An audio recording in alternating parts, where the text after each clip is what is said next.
Good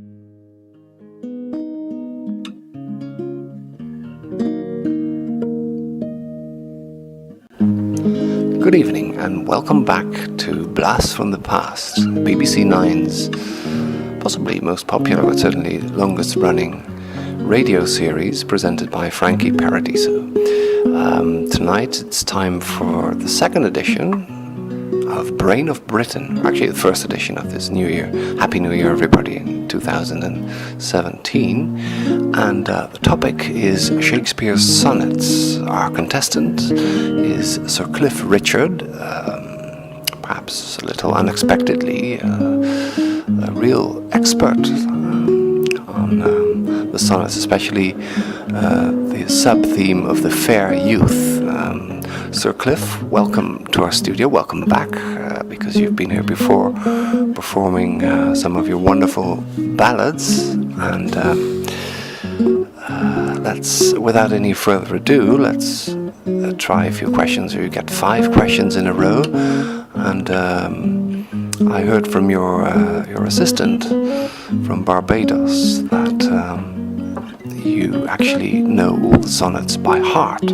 These are 154 sonnets, each consisting of 14 lines with a particular rhyme scheme. But that's no mean feat for a man who must be in his 70s, although still looking, like a fair youth himself in his mid-20s. Here we go, Sir Cliff, are you ready?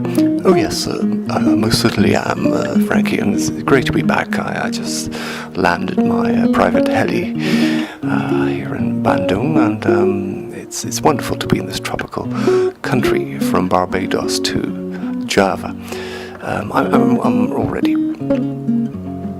All right, Sir Cliff, here's question number 1. Why does the sonneteer suggest we desire increase from fairest creatures? Oh, crikey, let me think. You've got exactly 12 seconds to come up with the right answer, Sir Cliff. I'll give you one clue, though. A flower is mentioned. Ah, yes, got it. So that beauty's rose might never die. How appropriate. I mean, I've managed to look 20, as you said, for well nigh half a century. All right, Sir Cliff. Point taken. Number 2. After how many winters will the fair youth's brow be besieged with deep trenches being dug in his beauty's field? I quoted from a particular sonnet. Fiddlesticks, no Botox available or even invented in the Elizabethan age, that's for sure. But I know the answer, it's 40. Time waits for no one except for me, I guess, because I'm the one, as the English musical comedy star Mr. Stevie Ricks has affirmed. I'm simply Cliff-tastic, yes indeed. Well, Sir Cliff, you're doing very well. Question number 3. To which particular month of the year is the youth's mother's beauty compared? By my auntie's leopard skin hat. I remember this one. His resemblance to her calls back the lovely April, spelled with double L, of her prime. Very good, Sir Cliff. Number 4. The youth is asked whether he consumes himself in single life for fear of what?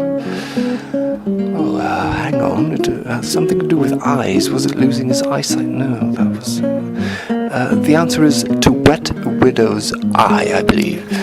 Yes, very good, Sir Cliff. Wonderful. Last question. What will the looking glass and dial show the fair youth? Oh, that's pretty easy. A piece of cake for me on this drizzly day. What they refuse to show me, namely how his beauties wear and how his precious minutes waste. Well, splendid, Sir Cliff. 5 out of 5 amounts to a dazzling score of 100%.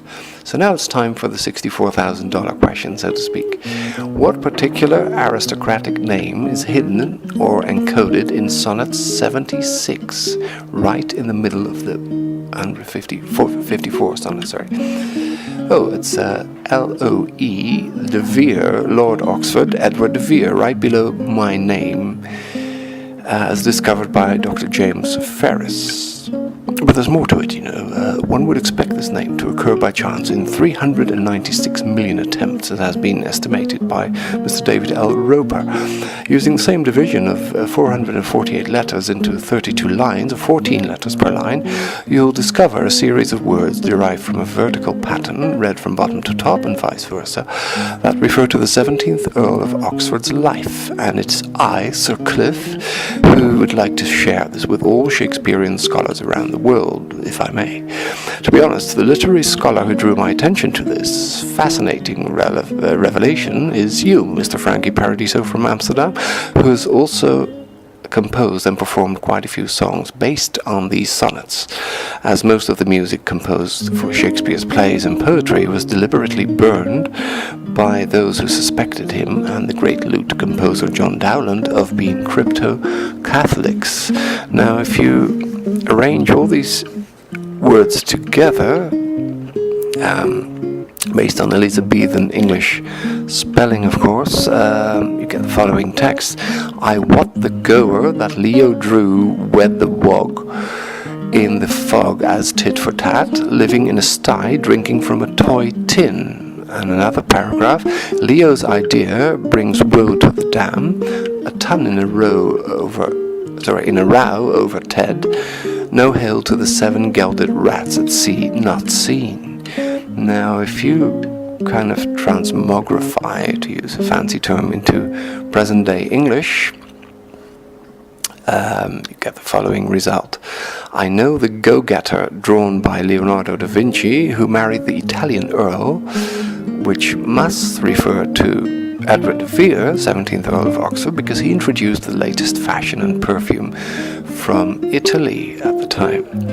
So I know the go-getter drawn by Leonardo da Vinci, who married the Italian Earl in London, the foggy town, by way of revenge, tit for tat, living in dire straits because he received no tin mine revenue from Queen Elizabeth I, and only, £1,000 a year, and obviously he needed 5 times as much as he was receiving to keep up the earldom in style. So it was just a bit of pickpocket money to keep him quiet. Then the second paragraph, Leonardo da Vinci's notions harmed the city of Amsterdam because Edward de Vere was actually a military commander in Holland in around 1585, and £1,000 awarded in a libel case against Edward de Vere is mentioned. That is traceable, and the 7 castrated sailors, gelded means castrated, thrown into the channel by pirates were never seen again because Edward de Vere was hijacked by pirates in April 1576 from Flushing and left on the coast stripped naked, and God knows what else they'd done to him. He tried to get the tin mine revenues from Cornwall, from Queen Elizabeth, between March and August in 1595. So this all fits in very well with the kind of biographical background of Edward de Vere, 17th Earl of Oxford. I thank thee, Frankie Paradiso. Thank you very much for having me, and I suppose we can close with a few ballads that you composed, Frankie, and we'll sing them in style based on some of these related sonnets at 76 and a few others you will discover for yourself. Thank you very much. God bless and good evening, everybody.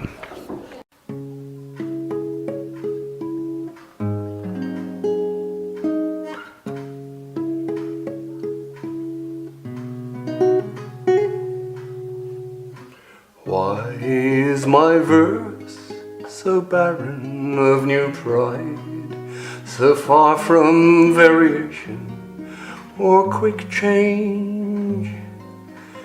Why with the time do I not glance aside to newfound methods and to compound strange? Why write I still a one, ever the same, and keep invention in a noted weed? at every word thus thou must tell my name, showing their birth and where they did proceed.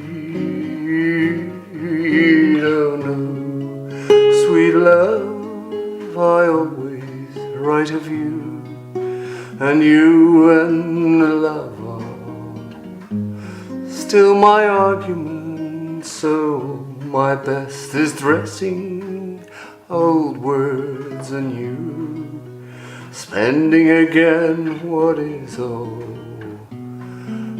spent, for as the sun is daily new and old, so is my love still telling what is told. Oh, why is my verse so barren of new pride, so far from variation or quick change?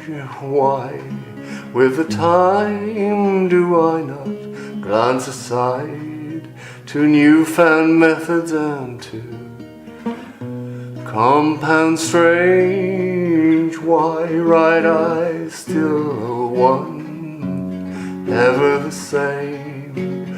Why write I still one, ever the same? Why should I write still a one, ever the same? Oh,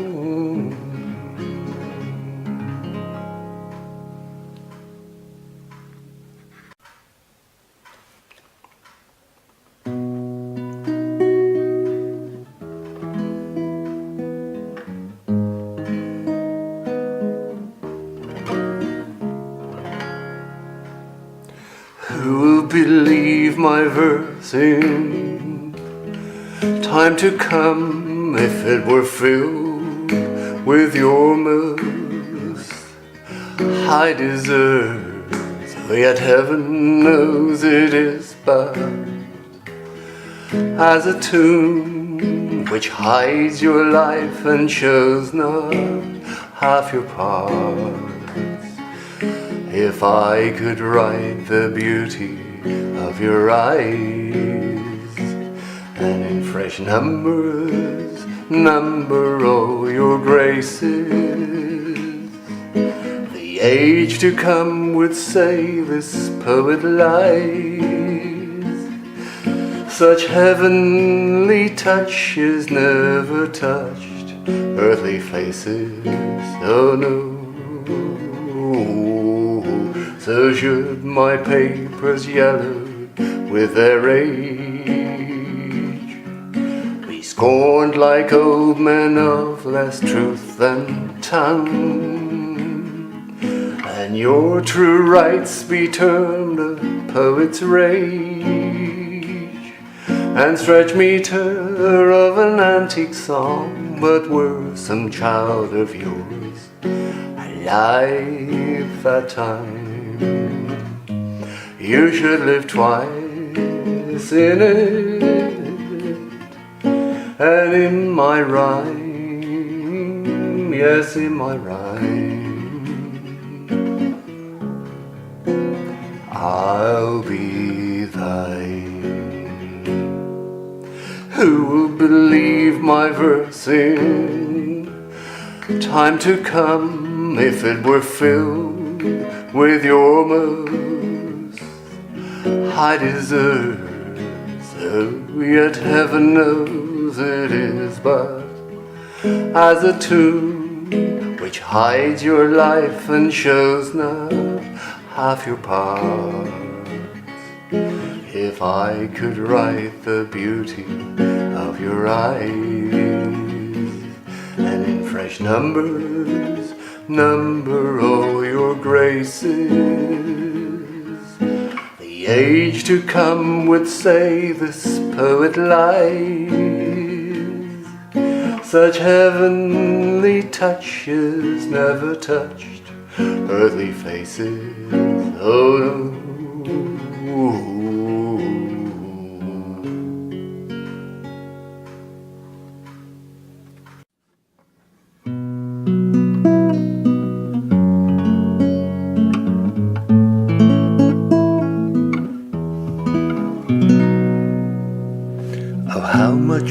doth beauty, beauty seen by that sweet ornament which truth doth give.